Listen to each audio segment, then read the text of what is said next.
Welcome to Sweet Life Beat Life. We hope this video helps. In this video, I will explain how to fix a Ford Fiesta wing mirror.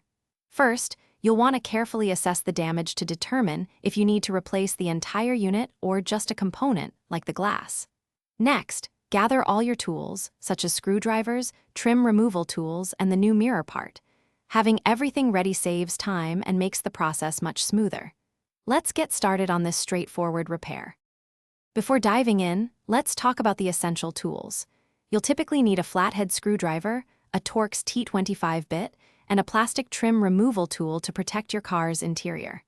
Safety is paramount, so always disconnect the negative terminal of your car's battery. This prevents any electrical shorts while you're working with wiring. Having the right tools makes this job much easier and safer. Now for the main event, removal and installation. Begin by gently prying off the interior door panel using your trim removal tool.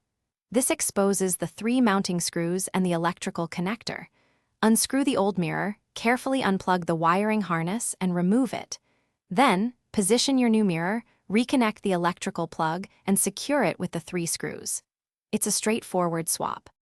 You're almost done. Once the new mirror is securely in place, carefully reattach the interior door panel, making sure all the clips snap back properly.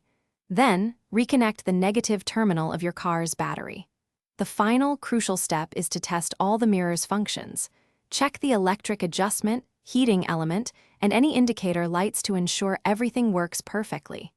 Great job! Thanks for watching. Consider subscribing if we helped you.